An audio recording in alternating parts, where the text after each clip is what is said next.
Assalamualaikum, apa kabar semua? Kembali lagi bersama saya Rizal Fauzi. Baru aja kemarin kita bahas smartwatch terbaru dari Superkala. Udah datang lagi nih, yang baru dan juga gak kalah bagusnya. Superkala HK08. HK08 ini dibanderol di harga 629.000 pada saat video ini dibuat. Dan yang bikin sekarang makin worth it lagi, kamu cek di sini. Superkala sekarang udah berani cover garansi 1 tahun. Kemarin-kemarin mungkin masih ragu ya untuk beli Superkala karena garansinya cuma di cover 1 bulan. Tapi sekarang udah full 1 tahun kayak brand besar lain. Jadi nunggu apa lagi sih? Oke, sebagus apa Superkala HK08 ini? Langsung aja kita bahas. Pas lihat di gambar saya tuh gak terlalu suka sebenarnya dengan HK08. Tapi ternyata setelah pegang langsung, asli saya jadi malah 180 derajat berubah. Suka banget. Yang bikin saya suka banget dari smartwatch ini tentu desain, terutama bagian surface-nya. Bagian permukaannya, ini cakep banget sih. Mereka gak dibikin kayak smartwatch rugged lain ya, yang bezelnya tinggi banget. Tapi ini hampir rata. Tapi meskipun hampir rata ya, tetap ada bagian-bagian yang sedikit lebih tinggi dari layar. Dan yang bikin cakep tentunya bezel dari smartwatch ini terbuat dari alloy metal, bukan pakai plastik. Jadi feel smartwatch ini tuh kerasa solid dan ya kerasa smartwatch mahal. Karena memang untuk bagian alloynya bukan cuma atasnya aja, tapi bagian belakangnya pun dia pakai alloy. Ya kalau untuk middle frame memang dia masih pakai PC atau plastik ya. Kelengkapan tombol smartwatch ini dibekali 2 tombol navigasi aja ya yang ada di sisi kanan. Tombol atas crown aktif dan juga tombol home. Sedangkan seperti biasa tombol bawah ini shortcut atau trigger ke olahraga. Dan kalau kamu perhatikan di bagian crownnya itu ada grip-grip yang bikin muter-muterinnya tuh kerasa solid. Dan tetap gak ketinggalan fitur Bluetooth call juga sudah tersedia. WhatsApp call aman-aman aja seperti biasa untuk iPhone dan juga Samsung. Instalasi strap dia menggunakan sistem quick release universal di ukuran 22 mm. Desain strap gak polosan ya, jadi cocok juga dengan desain body smartwatchnya. Untuk penyangga di sini ada 2 tanpa sistem lock, sayang banget ini. Tapi kayaknya gak bakal gampang keluar juga ya, karena desain strapnya yang gak polosan. Kemudian untuk buckle dia pakai metal dan ada branding Superkala di situ. Teman belakangnya seperti ini, ada tupin pogo magnetik untuk charging, sensor-sensor, dan kamu lihat untuk bagian baut-bautnya itu real ya, bukan hiasan doang. Ya, baik baut yang di bagian belakang atau di bagian dial itu, semuanya real. Dan untuk dimensinya nih, kalau saya ukur ini 47 mm. Lug to lugnya mencapai 55 mm. Tapi terbilang tipis ya untuk sebuah smartwatch rugged di 12 mm. Bobotnya 64 gram. Oke, ini dia Superkala HK08 di pergelangan tangan saya 16 cm. Kalau kita tungkup di sini layarnya tidak ada sensor untuk menonaktifkan layar ya. Dan raise to wake-nya ini lumayan responsif. Diputer gini mati dia. Nah, diputer nyala lagi. Responsif banget ya. Tapi ada beberapa kasus kalau layarnya mati kemudian kita pencet pakai tombol itu agak sedikit lama ya responnya. Oke, kita tunggu dulu beberapa detik ya. Benar-benar udah mati ya layarnya. Saya klik nih. Tuh, ada jeda beberapa detik. Untuk aplikasi penyandingan dia menggunakan Fitbeing, support untuk Android dan juga iOS. Ini salah satu aplikasi smartwatch affordable yang jadi favorit saya. Kenapa jadi favorit? Karena simple, keras elegan juga, dan dia udah punya OS sendiri ya, Fitbeing ini.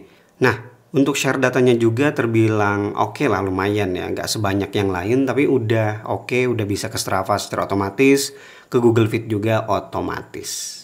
Untuk smartwatch HK08 ini, watch face yang mereka sediakan lumayan banyak ya. Itu watch face khususnya ada di bagian sini, 1, 2, 3, 4, 5, 6, 7. Sisanya watch face reguler yang bakal kamu temukan juga di smartwatch Superkala yang lain yang sama menggunakan Fitbeing. Untuk custom watch face menggunakan foto di sini sudah bisa tentunya. Dan untungnya meskipun smartwatch ini affordable ya, 600 ribuan, fiturnya lengkap, bagian layarnya pun nggak kena sunat, masih tetap pakai layar AMOLED. Resolusinya juga tinggi ya, 466 kali 466 pixel. Yang masih kita harapkan ya, semoga jadi doa ke depannya untuk harga 600.000 semakin banyak yang udah ada auto brightness.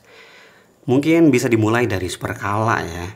Dan untuk UI atau operasi sistem di smartwatch ini karena pakai Fit Being tentunya dia pakai Kriki OS dan masih versi 1 ya. Tapi kelihatan fresh karena ini udah versi firmware yang terbaru.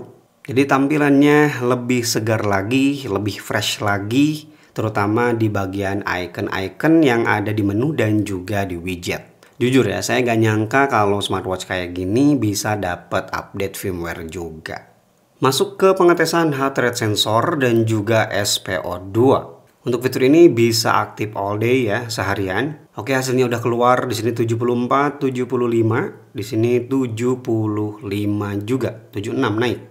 Di sini 75. Untuk SPO2 pengukurannya kurang lebih 30 detikan dan ini juga bisa aktif all day. Kamu atur-atur aja di aplikasi Fit Being. Oke, hasilnya udah keluar. Di sini 98%, di sini 99%. Untuk fitur standar lain seperti sleep tracker di sini sudah ada. Begitu juga dengan stress level juga udah ada. Latihan pernapasan seperti ini untuk relaksasi dan siklus menstruasi. Yang saya suka dari supercolor itu gak ngambil banyak gimmick ya, kayak bisa BP dan segala macem lah. Jadi yang bener-bener bisa terukur aja sih. Untuk fitur remote kamera di sini tersedia dan langsung ke kamera bawaan HP. Bisa kamu atur timer 3 detik.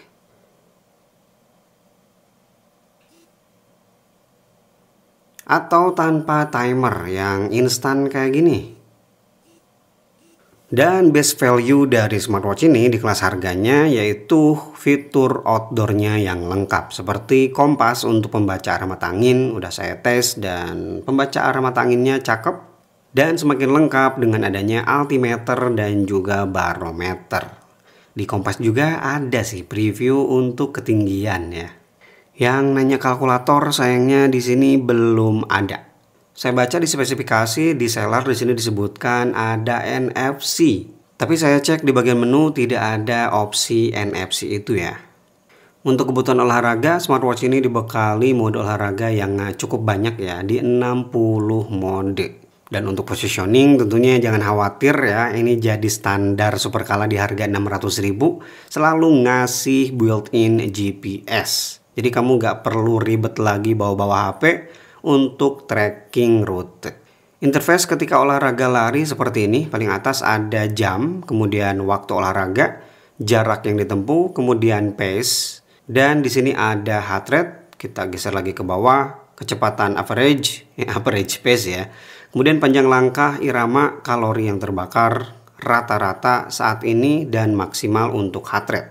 Kita geser ke samping, di sini ada GPS atau rute ya, maps. Yang nggak bisa saya tampilkan di sini karena belum lock GPS ini di dalam ruangan. Kita geser lagi, di sini ada interface untuk atur media. Dan untuk berhenti kita tinggal klik aja. Di sini ada opsi melanjutkan dan juga stop.